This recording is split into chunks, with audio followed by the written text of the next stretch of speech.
Hey everyone, welcome to the That's Allowed podcast. I'm your hostess, Dr. Audrienne McKeon, and today we have Emily Tamayo Maher. Absolutely. Please Thank you so much introduce for yourself. having me. Yes, it is a delight to have you. So, yes, I've been working as a book coach, a spiritual book coach, especially for entrepreneurs. For let's see, oh my goodness, I'm going on my fourth year. It's going well. And so, I think before this, I was a teacher and I taught English literature. And I basically made this transition and really opened up into the work of helping people pursue their creativity, taking this path down the chakras. It's actually a very old manifesting path. So many people know are familiar with the chakras through yoga and different spiritual practices. And so I just noticed that making your book your spiritual path can create so much more productivity and fulfillment in your life. And so, just a funny thing is, as I've been doing this for the past 4 years, I've noticed that everybody thinks of the particular chakra path as a path to liberation and enlightenment. But what I really enjoy is if you go through the feminine path, which goes from inspiration down to rooting and growing your audience, then you can actually become more open and creative to produce the contributions you're meant to make in the world. Whether that's a business or a book, you're more open, you're more creative, and you produce more meaningful work. So, in a nutshell, that's what I've been up to, and I'm so excited to connect and talk about it with you. Oh, that is so awesome. I just love that. I love the idea of it being a spiritual path to create something like a book. I always tell my clients, I mean, it's a devotional practice to create. It is a devotional practice. Whatever it is that you're devoting that energy to is really up to you. That's a very personal thing. But when you create something, that is a devotional practice. It doesn't matter what you create. It doesn't matter how good it is. Good, right? Like take judgment out of it. Just the act of creating can be a devotional spiritual practice. I love that you just reminded me. My word this year is devotion. And I said it in January and now it's coming back to me. It comes back to me regularly on this path.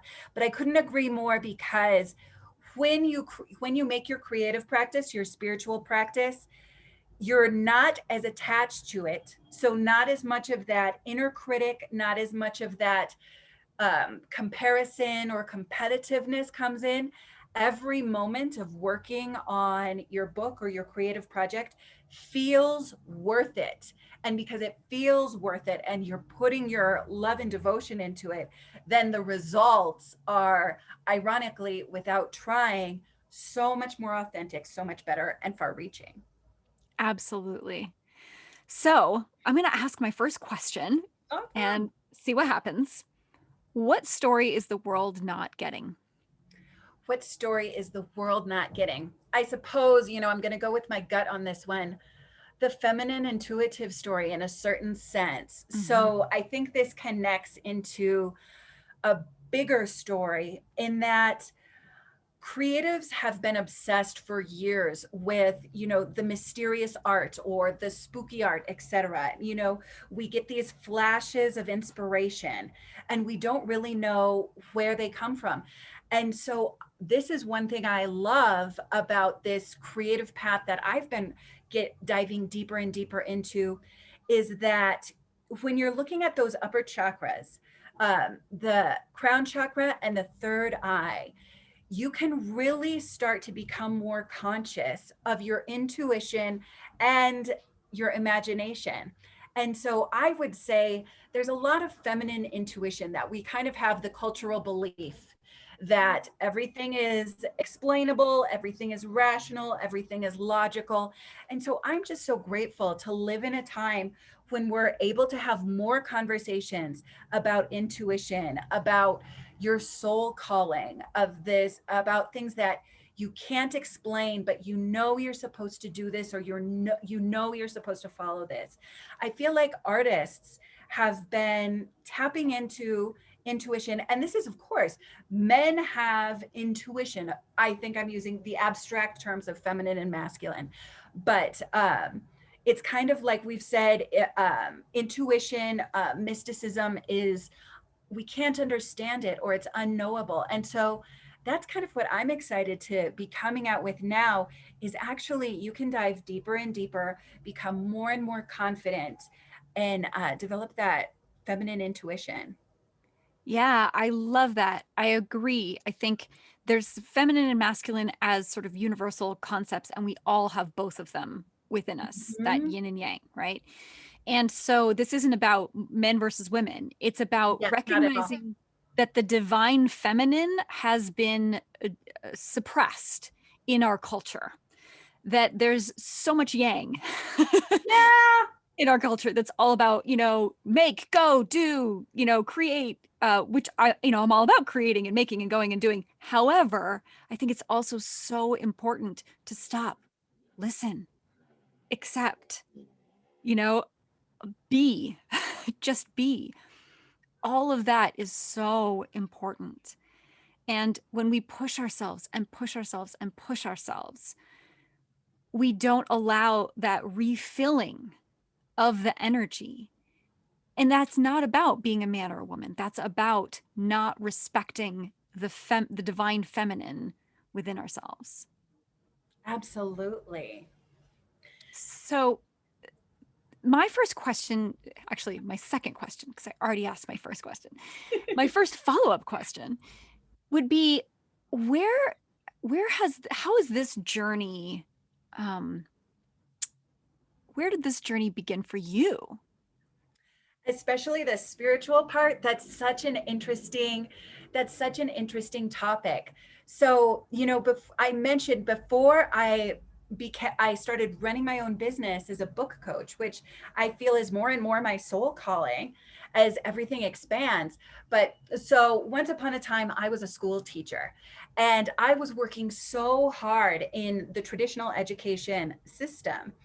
And I know that it was about the time my son was born, he's 6 now, that I started to realize that I was supposed to do other types of work. And it was really hard to understand what was happening or how I was receiving this call. I've always meditated, I've always had a spiritual practice, but I suppose I hadn't gone as deep as I was about to go at this time. So I suppose in the traditional education system, I was a high school teacher, I was a preschool teacher, I was doing all sorts of different, there's a little bit of road work, but we're Yeah, always I can going hear that. with the spontaneity of the moment. So I was working as a teacher in a very kind of, let's say, elite private school where people were very driven. This was an international baccalaureate school, which is a Mhm. great program, but I think we all, the students and teachers alike, were drowning in work. And Yeah. I started realizing that this type of education wasn't playing to my strengths. I was working really hard. I wasn't able to use my intuitive powers, my creative powers, the things that come naturally to me. And so it was funny. I started taking my first class in energy work, which is where I really started to learn about the chakras and things like that. And I cannot believe the intuitive hits and the synchronicities that allowed me to successfully transfer from my full-time job into my full-time business. I've always been a breadwinner in my family, so it's not like I needed to really think about that yang business, numbers, measurables, etc. As I was transitioning out of my full-time job, I had to take good care of my profit margins in order to be able to do this. But oh my goodness, the spiritual help that came my way was incredible. The coincidences that lined up for me to be able to find a school for my son who was just becoming old enough to enter into a different school because I was transitioning out of being a teacher. even when I couldn't see it for myself, some person would come up to me and shake me by the shoulders and say, I need you to go down this path. There's a school at the end of this path, and they have an opening for your son there. And so I think that it's really interesting that, you know, going along with your other question of how, you know, what's the story the world's not hearing. They're not hearing about intuition. And for men and women everywhere, the things we think are impossible are more possible when we understand these upper chakras and we use them more. So that may have been a little vague in parts, but I think, yes, that's where I really started to learn about it, was in a time in my life when I really needed to to pay the bills and to have a successful business, etc. And of course, analytical skills, measuring numbers, etc., is very important. But I was good at that in my old job as a teacher, and so now in a creative path, in creative work, oh my goodness, live by my intuition. That's all there is. I love that. It's so true. When you leap, you know, the universe catches you. And Yes. when you make those big decisions that are really soul aligned, it is amazing. Amazing how rocks just rise out of the water to make a little path for you. It really It, is.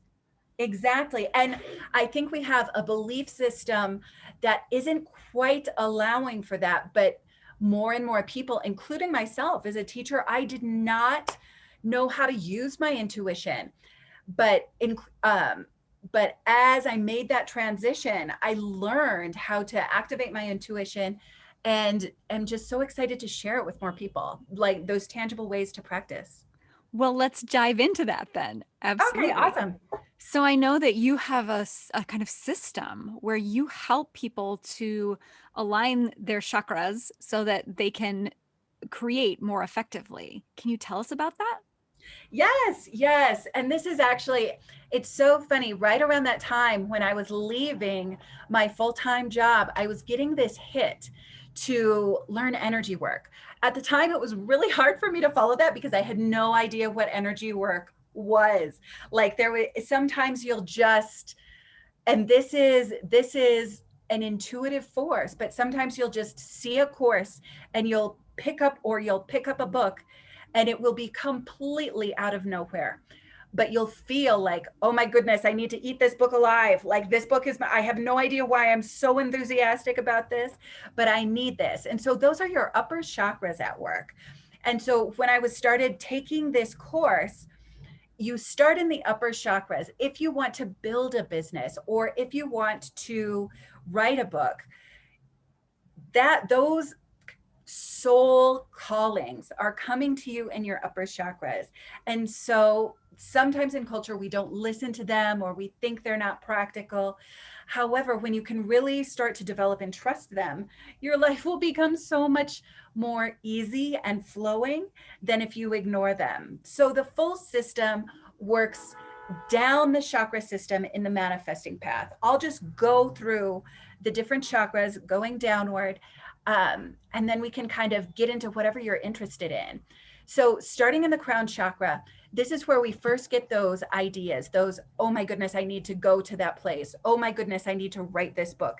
It won't leave me alone. One of the things that people say to me so often is, I've had this creative project inside me for so long, and it hasn't gone away. And so then when I'm going through a coaching relationship, so often people will be like, I was never supposed to do this. I'm down on this. I'm down in the dumps. I feel stuck. And I'm like, well, you want to know what? It's not going to go away if you stop. So the only way out is through. You know, you're still going to Yes. get this call. And so that's the cool thing. So you start in the crown chakra, you get the call, then you start to picture that out into the vision, or in a book, the outline. You start getting into the details. Okay, how can I strategize this? What could this possibly look like? What form can this take? So now we're in your third eye, which is the imagination.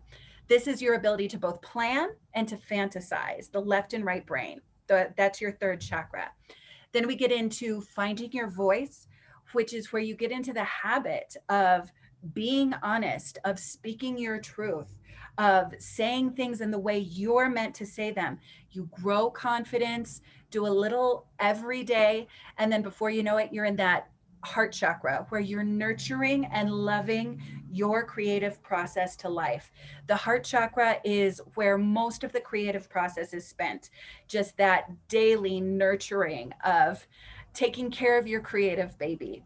Then and here I'll probably relate it more to books specifically, because I'm just so familiar of how this works in the when you're writing a manuscript. Next, we're getting into the solar plexus, which is your professionalism, your willpower, etc. And so in a book or in a business, this is where you start to polish and you make it very professional, ready for the world to consume. And this, it's so important to ship. This does not mean being professional, doesn't mean being a perfectionist. There is a state where it's good for public consumption, and that doesn't need to be overthought or overwrought.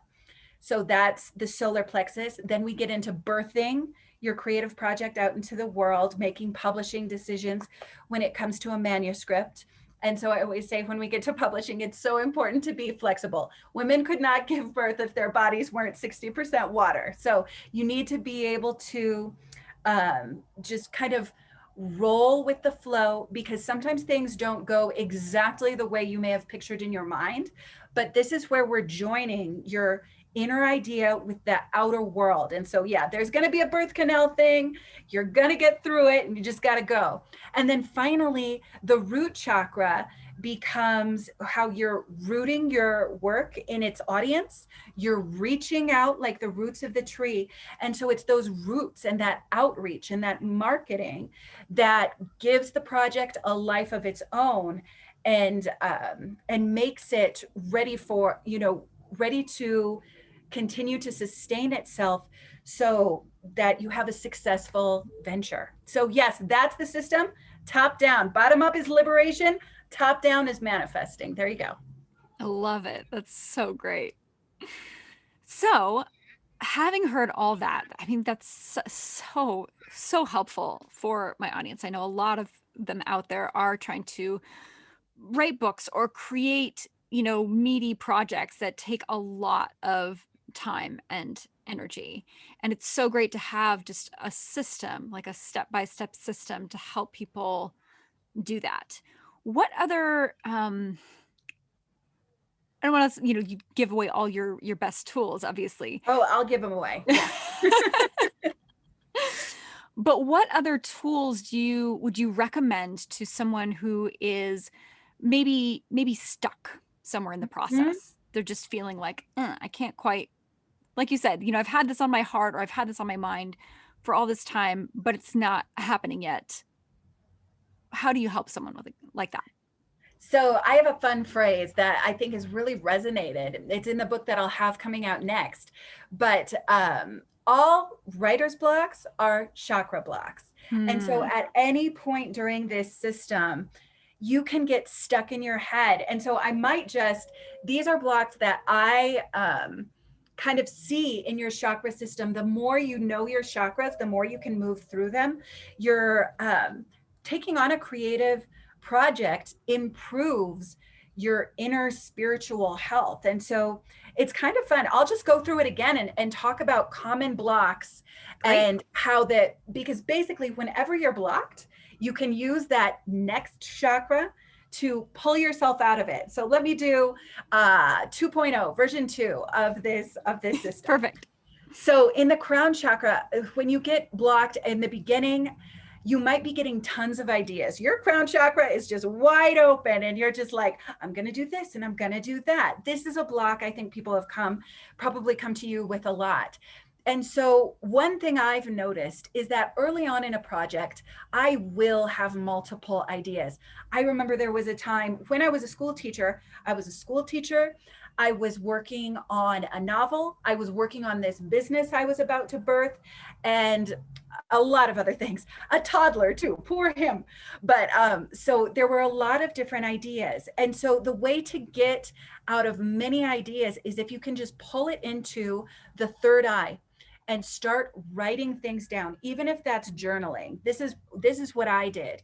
If you start writing things down and making them a bit more concrete, you're going to eventually, sometimes it takes a few months, but you will often find that one project starts to become more concrete than the others. It's not easy to do at first always. You really have to take that action of starting to write it, and then you'll start to intuitively realize, oh my goodness, this is taking form. I can see how this fits into my world. Let's go through with this and finish it. And then it will actually open you up to be more successful with the other projects because you'll have worked that channel all the way through. So once you get to this third eye, you can start overthinking.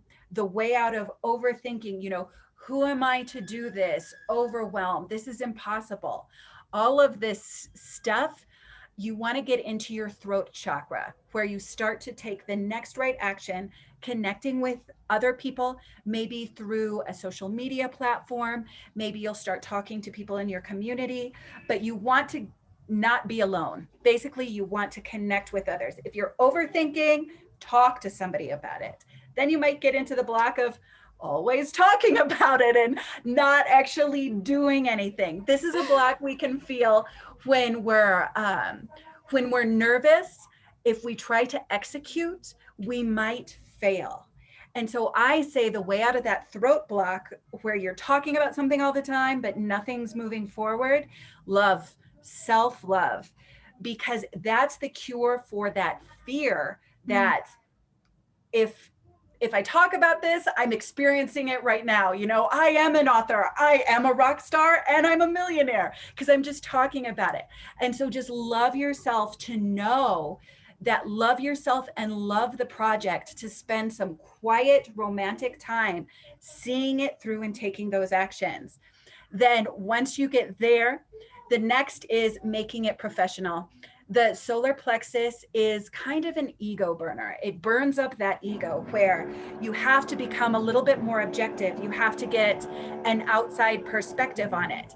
And so what I say, to move out of the heart chakra, where you're still, it's still your baby and it's still this little thing you're nurturing, start to look at other people who are professionals. Start to get into the different professional realms. What are those people doing? Connect with those people. And then you're going to start to move into that editing process where you look at this more like a job and less like a baby. Then you just want to make sure that you don't get into that perfectionism rut where you're tweaking and tweaking with your professionalism. To do that, start to just have the confidence to ship. So start moving into either getting beta readers, just start putting it out there, start to publish. You don't have to publish it on Amazon or send out proposals, but just start putting it in someone else's hands and start doing that research to get it out there. And then finally, once you've published, you might get into the block where, okay, it's out there. Nobody knows, but it's out there. And then you just want to take the smallest actions, marketing actions, make them put the least amount of resistance as you can, and just start posting about it, start connecting. I love to do one-on-ones, as we're doing right now, where you just meet different people, and then those roots start to grow. Pretty soon, it's secure, and you're back to your next idea, and you have a million ideas again, and then you just work it down. You gotta take the next leap into the next unknown. So yes, those are some blocks that you can come up against, and just move it to the next chakra. When you know this chakra system, then you just want to take the easiest action to the next step. Wonderful. That is so helpful, I know, for me and for my audience. So thank you so much for that. I think now we'll transition. This is about the time that I usually do this. We'll transition and do a little exercise, a little visualization Awesome. here. Okay. So what I'm going to do is just have you close your eyes, because I like to visualize with my eyes closed. Not everybody does, though. So it's totally I do about equal. Yes. okay. Okay. And I want you to just breathe colored light into your body and let me know what color it is. Yellow. Beautiful. And do it again.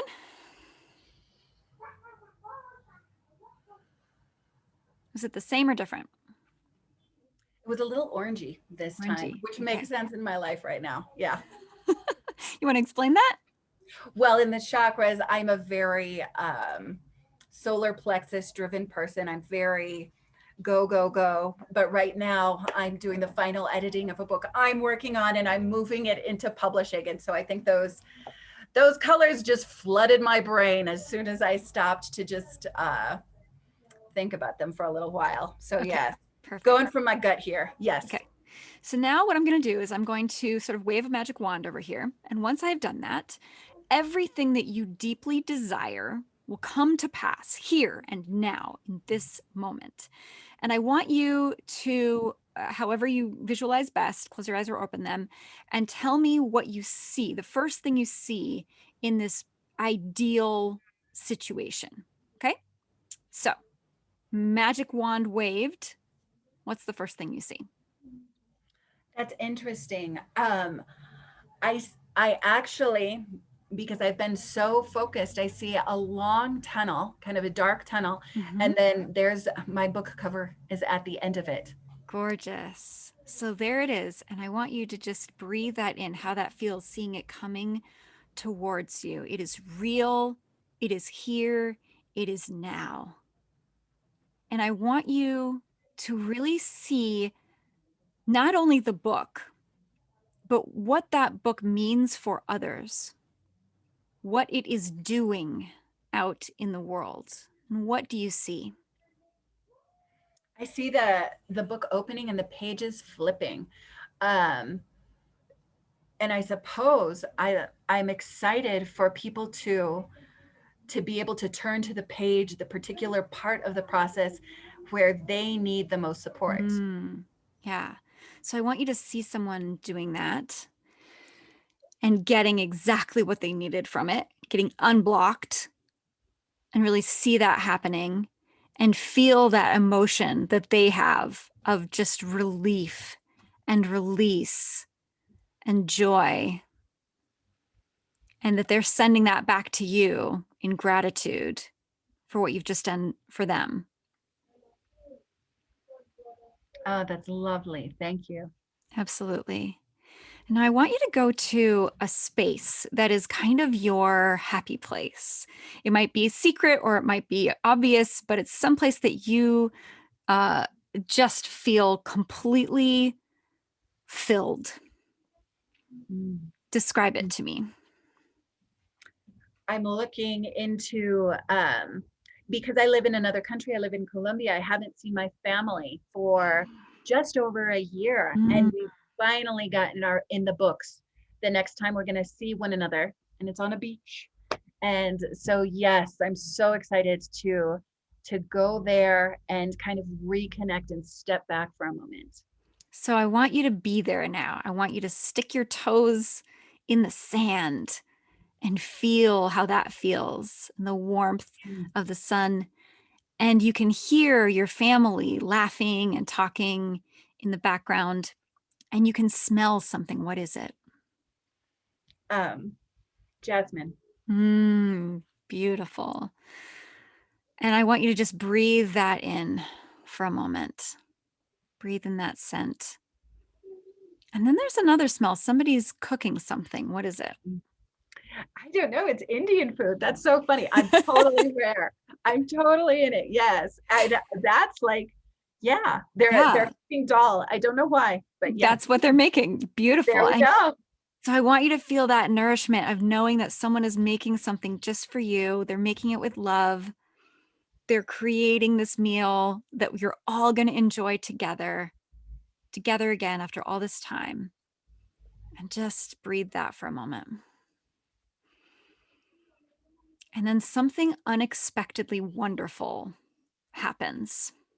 What is it? The Indian food was pretty wonderful.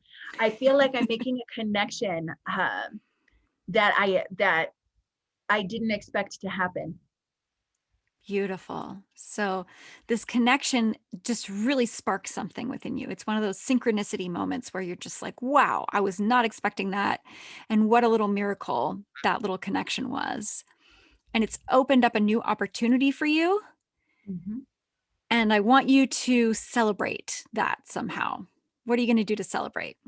Now I just have pictures of the of a child's birthday party, confetti and the little things you blow. That's totally there. I Yeah, love it. I love it. those Fantastic. little whistles with the yeah, totally got my party hat. Yes. Fantastic. All right. Well, thank you so much. You can Back in reality. come Awesome. I back. love that. Thank you. You've totally shifted the Absolutely. energy. Yeah. So I always tell people, that's yours. You get to keep it. I always recommend that you like try to find some of those images that you saw in your mind, create them or find, something similar on the internet and just make yourself a little slideshow. I like to use Animoto for that. It's just like free software and you can put music behind it that really like lifts your spirits. And it's a thing that I like to do every morning. I have a little power song that I play with it and I just watch my little slideshow and play my power song and it just really puts me it's one of those things that can just align me like instantly, you know? I love that. And one of my favorite teachers of all time, who is starting just to kind of spin off that, he was teaching me to use my intuition. One of the things is we would go on those journeys and he would say, what's the thing, like, see one more thing that you couldn't see before, or what's the thing you didn't expect? And I loved that just as an intuitive exercise because sometimes you might feel like you're really controlling it, but now I'm so curious for the things that were so spontaneous that I couldn't possibly have controlled it with my own mind. I'm Yeah. really excited for this Indian food. It really, I'm just Right? like, it's nothing, this is Indian food and it's there, I didn't put it there. So yes, But there there it might be a is. fun encounter. That's where your intuition is. So yes, that is so cool. Thank you. Absolutely. Yeah, that's my favorite thing is that people, they get up in their head and they think they know what they're going to see, but once they actually drop into that heart space and they're open to just what is there, they're like, "What? I didn't where did I that didn't come know. from?" I Like, haven't had "Hello." knowledge like since I was, for years. So yeah. Yeah, just if you keep those channels open, those new inputs will come, and you'll start creating stuff that you didn't think you were even capable of creating, you know? Yeah. And it's such a great exercise to get that, to get those intuitive visions in motion. Yeah. So thank you so much for doing that with me. Where can the lovely folks at home find you so they can get more of this awesomeness? Oh, thank you. So my website is meaningmethod.com. And I have a book coming out. It will be out in late August.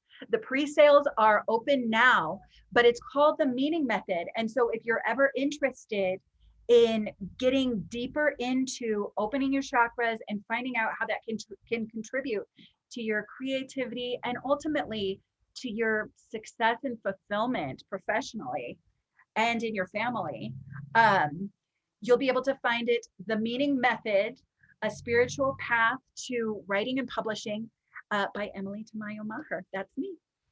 Fantastic. Thank you so much for being here, Emily. Thank you. And I'm excited. I'm excited to follow up and become a part of your community. Yay!